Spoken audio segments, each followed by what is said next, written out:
વિશ્વના 5 પ્રખ્યાત નિયમો કયા છે તમને ખબર છે?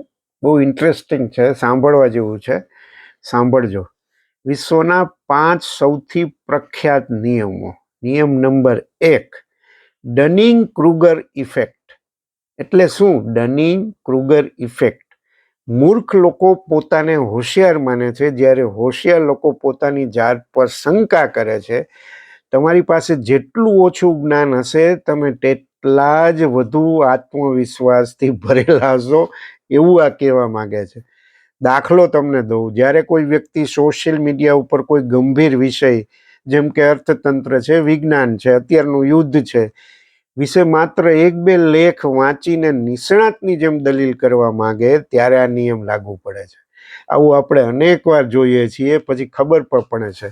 પણ વાસ્તવિકતા એ છે કે જેણે વિષયનું ઊંડું અધ્યયન કર્યું છે, તે હંમેશા બોલતા પહેલા વિચાર કરે છે.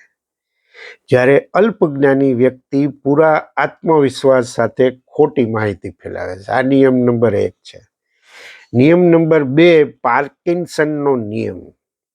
એટલે શું? કામ તેટલું જ લંબાય જેટલો સમય તેની માટે ઉપલબ્ધ હોય.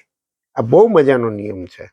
એટલે કે જો તમે કોઈ કામ માટે વધુ સમય નક્કી કરશો, તો તે પૂરું કરવામાં તમને વધુ સમય લાગશે. દાખલો લઈએ, જો કોઈ સરકારી ફોર્મ ભરવા માટે તમારી પાસે 30 દિવસનો સમય હોય, તો તમે તે ફોર્મ 29મે દિવસે જ ભરવાના. સાહેબ, હજી તો સમય છે, ક્યાં ઉતાવળ છે? આ આપણી બધાની માનસિકતા છે.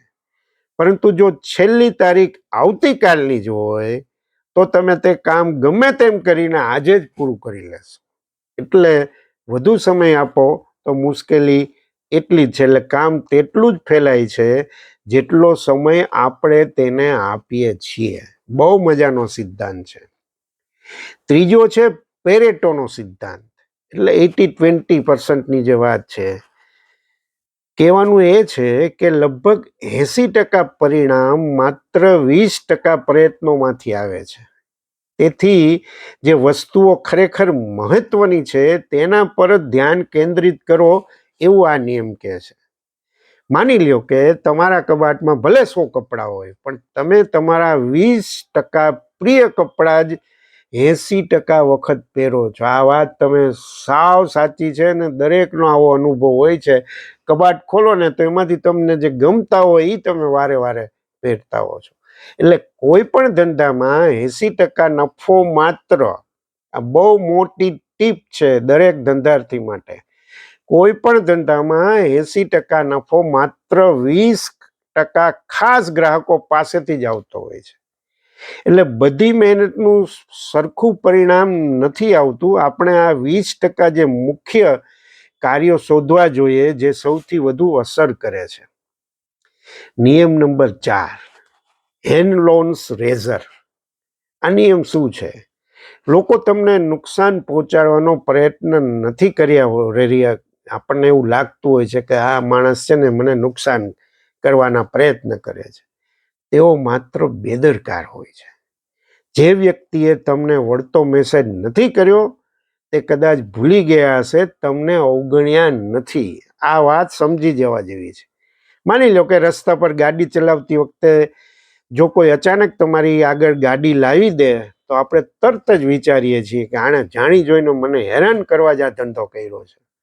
પણ હકીકતમાં તે વ્યક્તિ કદાચ ધ્યાન વગર ગાડી ચલાવતી હોય, અથવા ભૂલમાં એણે તમારી ગાડીની આગળ ગાડી લઈ ગયા હોય ને વળાંક લઈ લીધો હોય.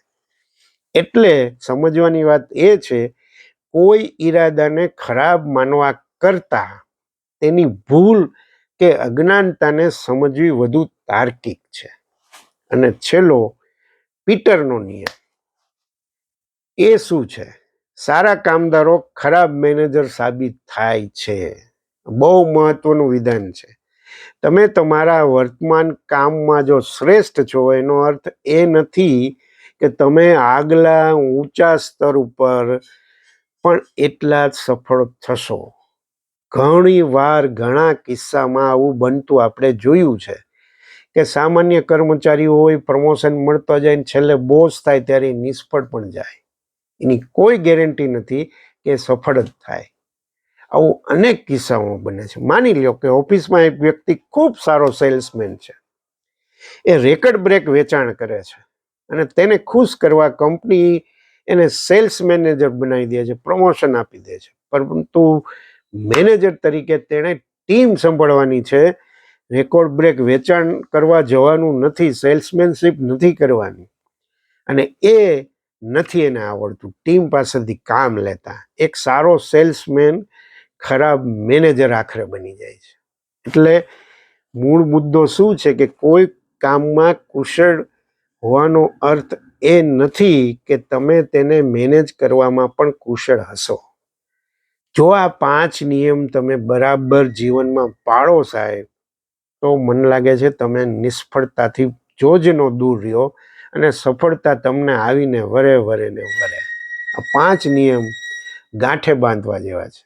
આભાર, ફરીથી મળીશું.